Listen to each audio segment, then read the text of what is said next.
saya tentang strategi 313 ni. Kenapa nak kena follow strategi 313?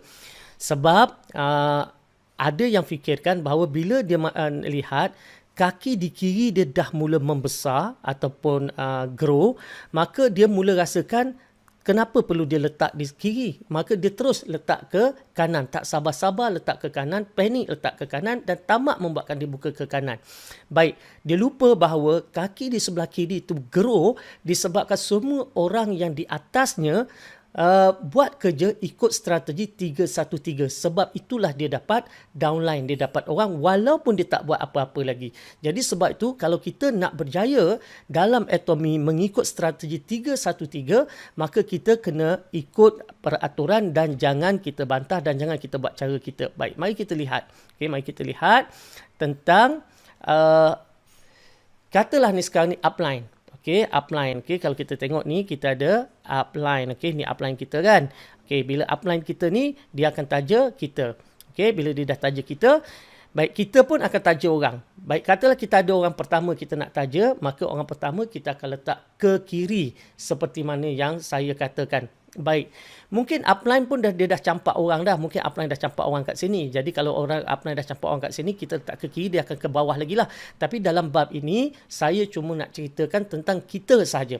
Baik, kemudian kita ada orang yang kedua. Orang yang kedua juga kita letak di kiri kepada orang yang pertama. Ada orang yang ketiga. Orang yang ketiga ni kita letak di kiri kepada orang yang kedua, orang yang pertama dan di kiri kita. Okey, ni semuanya di kaki kiri kita, betul, left kita. Baik, bila kita ada orang yang keempat, orang yang keempat baru kita pergi ke kanan. Okey, kita pergi ke kanan.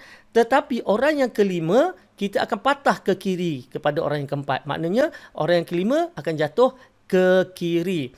Orang yang keenam juga akan jatuh ke kiri. Bermakna ke kiri kepada orang yang nombor 4. Jangan jatuh ke kanan ya. Jatuh ke kiri. Okey, jadi di sini kiri, di sini juga kiri. Baik, kita telah letak 3 orang di kaki kiri dan kita juga telah letakkan 3 orang di kaki kanan. Bermakna pada asasnya kita telah pun mengikuti peraturan ini. Baik, bagaimana pula apabila orang pertama dia mula taja orang? Orang pertama bila dia mula taja orang, dia akan campak ke bawah. Okey, di kiri dia dulu. Dia tak boleh buka ke kanan. Dia juga kena ikut peraturan yang sama. Orang yang kedua, dia akan campak lagi ke kiri. Orang yang ketiga, dia akan campak lagi jatuh ke kiri. Dan kemudian orang yang keempat baru dia pergi ke kanan. Dan orang yang kelima dia akan pergi ke kiri dia. Sama macam kita buat di sebelah sini tadi. Begitulah dia buat dengan diri dia. Dan orang yang keenam dia akan bawa ke kiri. Baik, bagaimana pula dengan orang yang keempat ni? Apabila dia mula taja orang, ke mana ni nak campak orang pertama? Dia akan campak ke bawah di sini, kiri. Orang yang keenam ke pertama, orang yang kedua dia, orang yang ketiga dia juga ke kiri dan kemudian barulah orang keempat dia taja ke kanan dan selepas itu orang kelima dia akan pergi ke kiri, orang yang keenam dia akan pergi ke kiri. Lihat, kita buat pattern yang sama, orang yang pertama pun buat pattern yang sama, orang yang keempat pun buat pattern yang sama. Baik, jadi sekarang katalah bila masa berjalan, orang yang kedua pun campak 3 orang ke kiri, orang yang ketiga pun campak 3 orang ke kiri. Bermakna kita akan dapati bahawa kaki kiri kita mula membesar dan menjadi power leg kita. Di sini mungkin kita kata, alamak, kita kata kiri berat, kiri besar. Okey, kita dah panik sebab kita tengok kanan ni tak begitu ramai. Jangan bimbang sebab ini ada kerja bersama-sama. Apa akan berlaku? Orang yang kita kata kita ada power leg kita tu, orang yang di sebelah sini juga berlakukan perkara yang sama. Orang kelima campak ke bawah sebelum dia pergi ke kanan. Orang kelima campak 1, 2, 3. Orang yang keenam juga campak 1, 2, 3. Okey, sama, dia akan buat sama seperti yang lain. Maka apa akan berlaku? Maka ini akan menjadi power leg kepada orang nombor 4. Betul?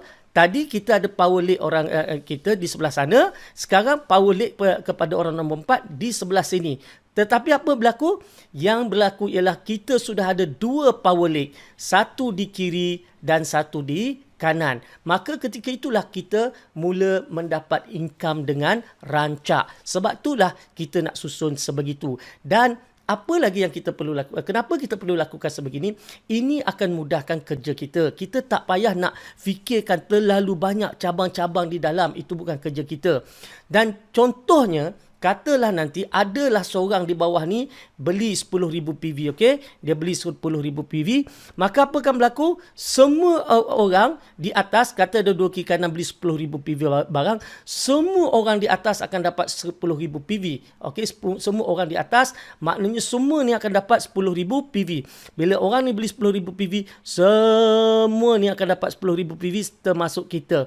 Dan kita juga belah sini beli 10,000 PV, semua orang akan dapat 10,000 PV termasuk kita. Malah kita dah dapat 20,000 PV kiri dan kanan, kita ni 20,000 PV. Mana upline kita akan dapat 20,000 PV daripada kita. Kita dapat 10,000 PV kiri, 10,000 PV di kanan. Ini berbeza kalau kita nak buat cara kononnya kita nak adil. Kiri kanan macam ni kita duk letak kan.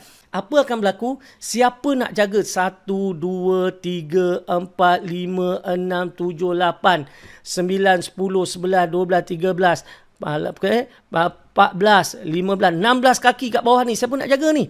Kan? Semua kita nak jaga. Tak terjaga. Lepas tu bila kita orang di bawah ni beli 10,000 PV, hanya 4 orang saja dapat PV, yang semua yang lain ni kosong. Orang di sini bila dia beli 10,000 PV juga, 4 orang saja yang dapat, yang lain kosong, tak merasa PV. Ini akan membuatkan orang tak rasa seronok. Berbanding dengan cara kita ni tadi, seorang beli dekat bawah, semua orang di atas akan merasa. Seorang beli di bawah, semua orang di atas dapat merasa. Jadi sekurang-kurangnya semua orang ada power leg masing-masing. Okey? InsyaAllah.